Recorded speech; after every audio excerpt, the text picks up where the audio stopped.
여러분 잘 아시는 대로 저는 많은 목사님들 중에 아마 결혼 주례를 제일 많이 하는 목사일 겁니다.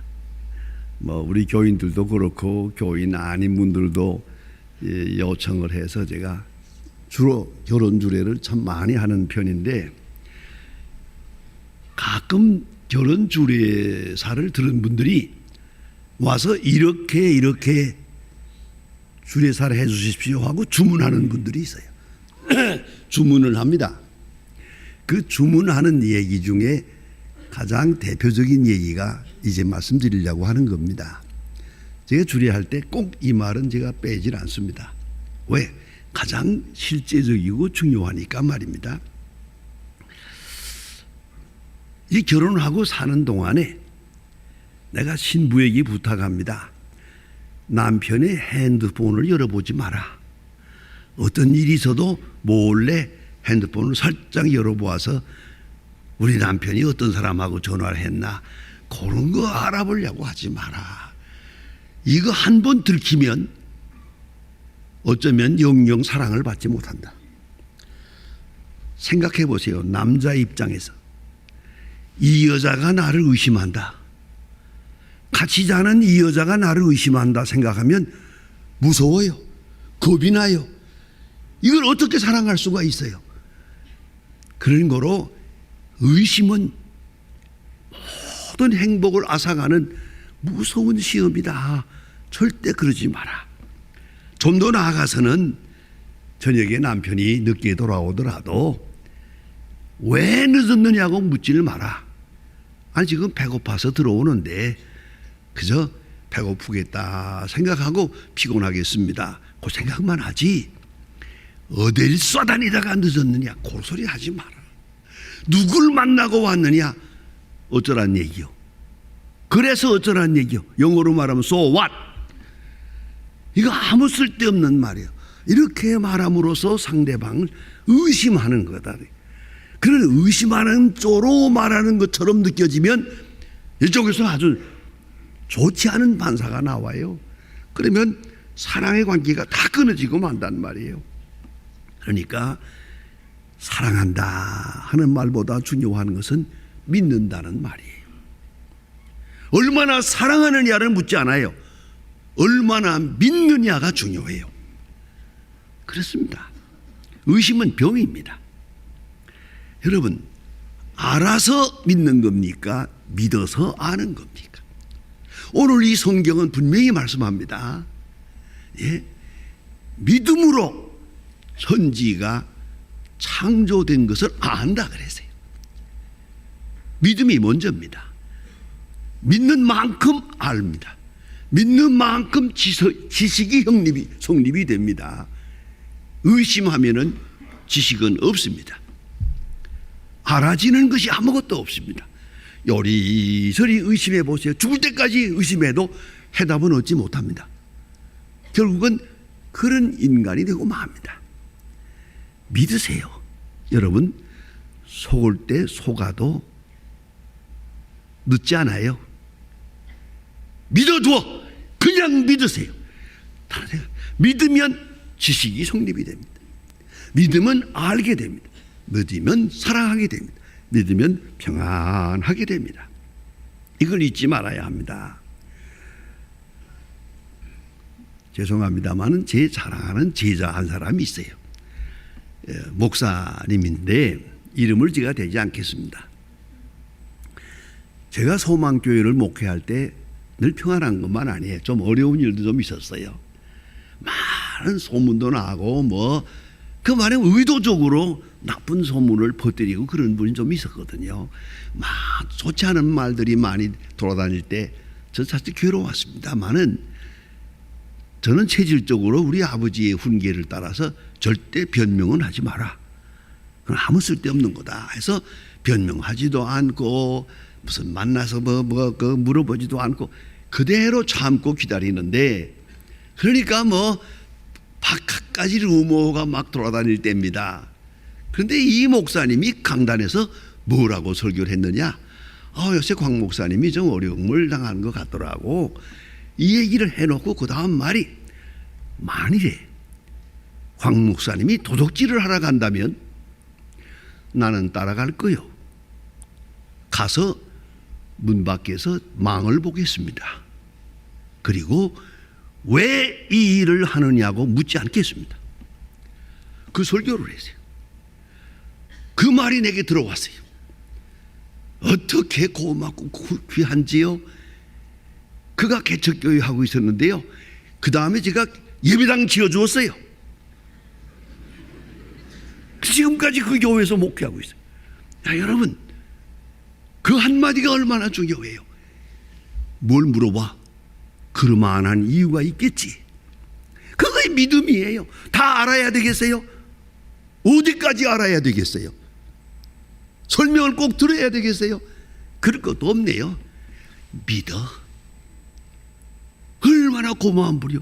그래 내가 지금 극진하게 그분을 사랑합니다. 이게 바로 믿음입니다. 인격과 인격의 만남의 관계라는 것은 기본이 믿음입니다. 의심하는 자를 믿게 할 수 있는 말은 없어요. 여러분 해보잖아요. 삐딱하게 돌아가는 사람 만나가지고 설명 해보세요. 믿음 생기는 거 보았어요? 갈수록 재산이에요. 이건 점점 더 어려워져요. 입 다물어. 믿으려면 믿고 말려면 말고 그건 당신의 마음이고 그게 해결이지요.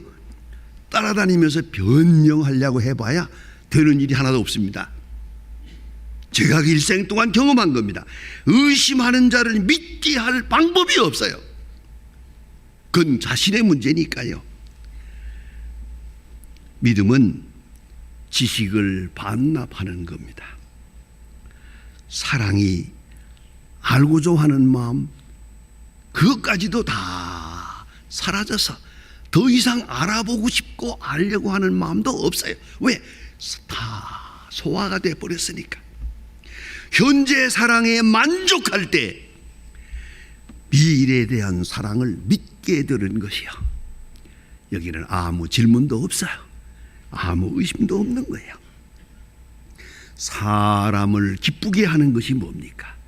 물질입니까? 선물입니까? 성취감입니까? 자기 자랑입니까? 아니옵시다. 최고의 사람을 기쁘게 할 수 있는 건 믿음입니다. 여러분이 만나는 많은 사람 중에 누가 여러분의 마음을 제일 기쁘게 했습니까? 나를 믿어주는 것이야. 아는 건 아는 대로 모르는 건 모르는 대로 전적으로 믿어줄 때 그에게 사랑이 갑니다. 가장 큰 신뢰가, 가장 큰 사랑의 표상이란 말입니다. 유명한 얘기가 있지 않습니까? 아인슈타인 박사가 고등학교 다닐 때 학교에 가서 공부를 한다고 했는데 성적이 나빠요. 그리고 이상한 질문만 자꾸 해요, 강의실에서. 그래서 성적표에 뭐라고 써 있는 거 아니? 지금도 그게 있습니다. 내가 브리스톤 가서 확인한다고 한 겁니다. 뭐라고 되어 있는 거 아니? 이 학생은 아무리 공부하고 무슨 공부를 해도 성공할 가능성이 없음 그랬었어요. 이런 성적표를 가지고 왔어요. 이걸 내놓습니다. 어머니가 이걸 딱 보고 빙그레 웃으면서 하는 말이, 아인슈타인 걱정하지 마라. 너는 다른 사람들과 달라. 다른 사람하고 같이 하려고 그러면 열등생이지만 다른 사람하고 다르게 할 때는 너는 최우등생이다. 믿어주었어요. 그래서 아인슈타인 박사가 된 겁니다. 믿어준다는 거. 나는 이 기록을 보면서 말이에요, 옛날에 생각하기를 우리나라에서 이렇게 하면 어떻게 되겠나. 이런 성적표를 가지고 왔으면 상갓집이 됐을 것 같아요. 이놈의 집 이거 망했다 이제는. 안 그래요? 이 어머니가 훌륭해요. 믿음. 아들을 믿어주었어요. 그 믿음을 받고 아인슈타인 박사가 됩니다. 역시 믿음은 하나님이 주시는 선물입니다. 아무나 이런 믿음을 가지기는 어려워요. 하나님이 믿음의 선물을 주실 때 이 가능하지 않나 그런 생각을 해봅니다. 오늘 본문은 여러분 잘 아는 대로 히브리 11장을 흔히 장명을 지을 때 믿음장이라고 합니다. 처음부터 끝까지 믿음에 대한 이야기가 쭉 한 장 전체가 그렇게 기록이 되어 있습니다. 그런데 여기 중간에 가장 중심에 있습니다. 하나님을 기쁘시게 하는 것. 하나님을 기쁘시게 하는 게 뭐냐? 믿음이다. 제물도 아니고 제사도 아니고 선행도 아니고 의로움도 아니야. 하나님을 기쁘시게 하는 것은 믿음이다. 내가 어떤 것을 가지고 하나님께 나아가면 애롭습니다. 그러나 하나님께서 우리에게 주시는 것을 받아들이는 마음은 믿음입니다. 이것이 아가페입니다. 믿음은 내 판단을 포기하는 겁니다. 그분의 말씀을 받아들이면서 내게 생각하는 요리저리 의심도 가고 생각하고 있는 거 그걸 포기해버립니다. 내 뜻도 포기합니다. 욕심도 포기합니다. 내 소원도 포기합니다. 하나님의 말씀을 수용하고 나를 버리고 하나님의 뜻을 받아들이는 시간에 믿음입니다. 그 그릇이 믿음입니다. 그리고 기뻐합니다. 평안합니다. 믿고 평안합니다. 본문은 성경적 맥락에서 귀중한 말씀을 하십니다. 믿을 때 하나님이 계신 것과 하나님의 존재를 믿고 그가 상 주시는 이심을 믿고 그의 약속을 믿는 것이다 라고 말합니다. 그리고 줄줄이 믿음의 조상들에 대한 예를 들고 있습니다. 먼저 든 사람이 노아입니다. 하나님께서 노아에게 말씀하시는데 이건 좀 어렵습니다. 120년 후에 될 것을 지금 말씀하십니다.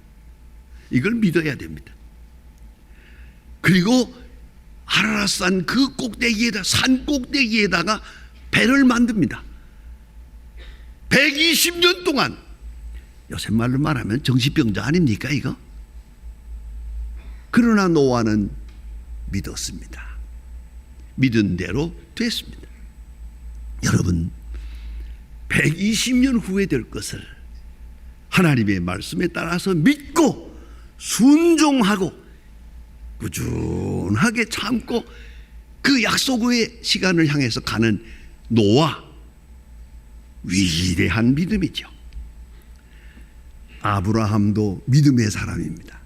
하나님께서 네 고향과 친척을 떠나라 할 때 익숙한 땅, 이게 편안한 땅, 안정된 곳을 떠나서 낯선 광야로, 이 떠난다는 게 광야입니다. 허벌판이요, 광야고, 이 어디로 가라는 겁니까? 근데 이 하나님께서 참 묘하게 말씀을 하셨어요. 떠나라, 지시할 땅으로 가라 하고는 지명을 가르쳐 주지 않았습니다. 동으로 가라, 북으로 가라도 없습니다.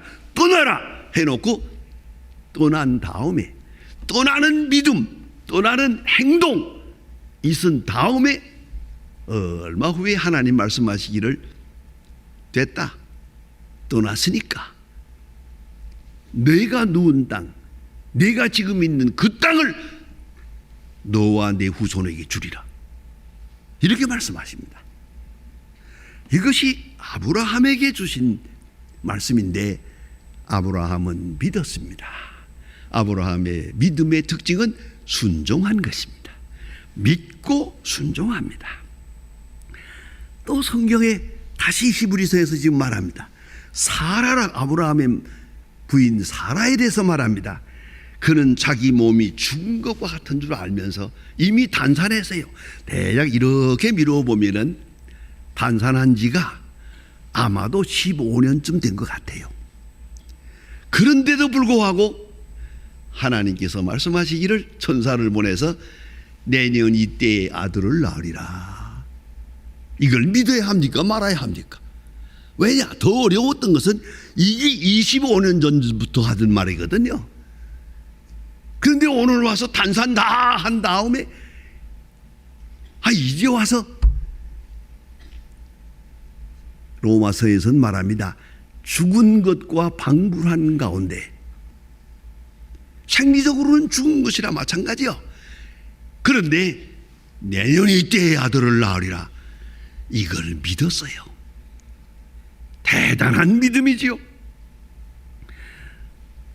그리고 믿음을 따라 살고 믿음을 따라 죽고 더 나은 본향을 사모했느니라.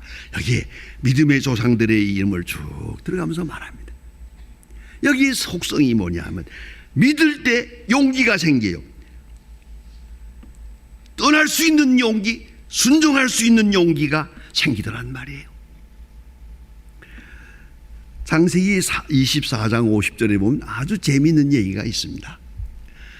아브라함의 아들 이삭이 있고요. 이삭에게 이 이삭을 장가 보내야 하는데 이 이방 사람들 속에서는 안 될 것 같아서 자기 고향에 사람을 보내서 종을 보내서 처녀 하나 데려오라 그랬어요. 처녀 데려오라. 이걸 아브라함의 종이 이 사명을 가지고 가서 이 라반의 집에 가서 이제 리브가를 만나게 됩니다. 리브가라는 처녀가 거기 있어요. 근데 이 사람은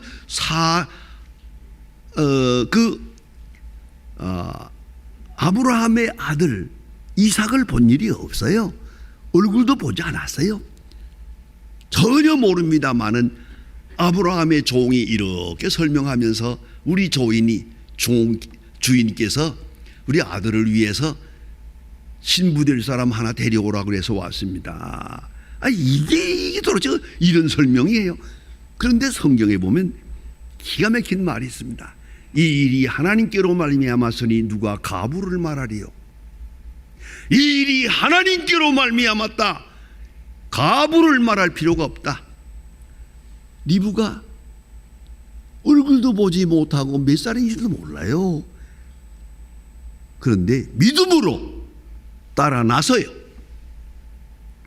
그래서 이삭이 장가를 갑니다. 여러분, 이런 행동들을 가만히 보세요. 저는 이 결혼 주례도 많이 하고 약혼 주례도 할 때마다 제가 꼭 이 얘기를 한번 합니다. 하나님께로 말미암았으니 가부를 말할 수 없노라. 이런 마음으로 결혼을 해야 돼. 눈 맞았다고 결혼하고 가슴이 뛴다고 결혼하는 게 아니야. 이게 하나님으로 말미암았느냐, 이것이 문제야. 그런 얘기를 해봅니다. 이게 못 알아듣더라고요. 한참 정신이 없으니까. 그러나 하나 분명은 믿음으로, 이것도 믿음으로, 안 그렇습니까? 믿음으로 순종할 때 기쁘고 행복하고. 그런데 오늘 성경 말씀에 이 모든 믿음의 조상들을 나열하는 가운데 그 중에 클라이막스가 있습니다. 아브라함의 믿음, 이삭을 모리아 산에 가서 제물로 바친 사건을 여기서 말합니다. 이건 어려운 겁니다. 하나님께서 아브라함에게 하늘의 별처럼 바다의 모래처럼 자식을 주신다고 그리고 100세의 아들을 얻었어요. 이 얼마나 귀한 아들이 이제 그로부터 만민이 나오게 될 그런 삶인데 하나님께서 그 아들을 모리아 산에 가서 내게 제물로 바쳐라. 제물이라는 말은 뭡니까? 죽이라는 말이죠. 죽여서 불태워서 바쳐라. 이게 되는 얘기입니까? 아브라함은 이것 때문에 고민을 합니다. 그런데 하나님께서 이상하게도요, 당장 바쳐라 그러지 않고 사흘길을 가서, 이 사흘이라는 게 문제입니다.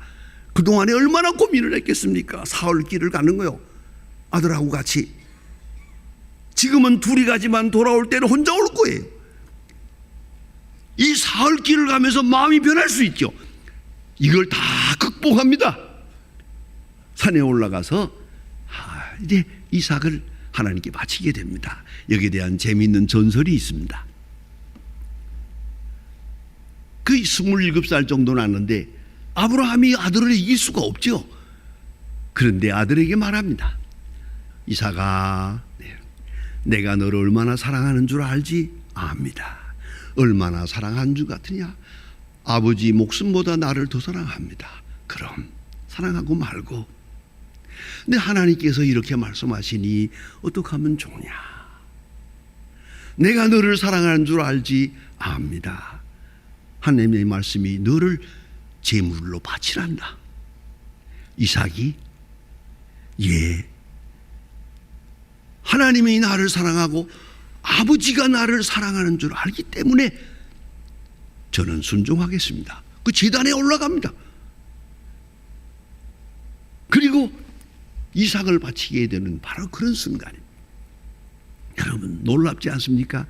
이게 아브라함의 믿음, 모든 믿음의 클라이막스입니다. 여기에 문제가 있습니다. 왜 이런 일이 있어야 합니까? 묻지 않습니다. 이렇게 되면 약속이 들리지 않습니까? 묻지 않습니다. 그 다음에 어떻게 될 겁니까? 그것도 묻지 않습니다. 아무 질문도 없이 말씀하시는 대로 제사를 드리고자 합니다. 그때 하나님께서 이 일을 말리시면서 아브라함아, 이제야 내가 나를 사랑하는 줄 알았다. 그리고 그야말로 큰 복을 주시고 그 복 속에 장차 내 후손 속에서 메시아가 날 것을 약속해 주십니다. 여러분 이걸 잊지 말아야 합니다. 참 믿음은 질문이 없어요. 왜도 없고 언제도 없고 어떻게라는 질문도 없어요. 그저 순종하는 거예요. 성도 여러분, 여러분은 얼마간의 믿음을 가지셨습니까? 또 이렇게 하나님을 믿을 뿐만 아니라 이젠 또 사람을 믿어야 됩니다. 사람에 대한 믿음이 어디까지 왔습니까? 예수님께서는 십자가에 돌아가시면서도 의미심장한 말씀을 합니다. 마음으로 새겨보시기 바랍니다. 하나님이여, 이들의 죄를 사하소서. 저들이 하는 것을 모르기 때문입니다. 이 말의 뜻이 뭡니까? 이 사람들은 나쁜 사람이 아닙니다. 그런데 모르기 때문입니다. 이제 저들이 알게 되면 돌아올 겁니다. 사람의 본질에 대해서 의심이 없습니다. 다만 몰라서 이 같은 죄를 범하고 있다고 생각합니다. 예수님 제자들에게도 말씀합니다. 지금은 모르지만 이후에는 알리라. 지금은 너희들이 철없이 한심하지만은 장차는 너희들이 다 돌아와서 회개하고 새 사람 되어서 나를 위해서 순교하게 될 것이다. 믿었습니다. 예수님은 제자들을 믿었습니다. 하나님을 믿고 제자를 믿었습니다. 여러분, 하나님을 믿을 때 능력이 있고 평안이 있습니다. 사람을 믿을 때 능력이 있고 그리고 참된 화목이 이루어지는 것입니다. 여러분, 우리가 어느 정도의 믿음을 가지고 있습니까? 하나님을 기쁘시게 하는 것은 믿음입니다. 사람을 사람 되게 하는 것도 믿음입니다. 하나님의 영광을 드러내는 것도 믿음입니다. 기도하십시다. 하나님 아버지, 오늘도 주님 앞에 나와 신앙을 다시 고백하며 우리의 믿음이 어디까지 왔는가 점검해 봅니다. 믿노라 하면서 믿지 못하고 믿노라 하면서 생각뿐이요, 항상 불신앙적으로 생각하고 행동한 모든 일을 자복합니다. 용서해 주시옵소서. 바른 믿음, 성서적인 믿음, 아브라함의 믿음, 노아의 믿음을 가지게 하옵소서. 믿음으로 하나님을 기쁘시게 하며 믿음으로 사람을 얻으며 믿음으로 죄악 세상에서 승리하며 주의 거룩한 자녀로서의 본분을 다하게 도와주시옵소서. 예수님의 이름으로 기도합니다. 아멘.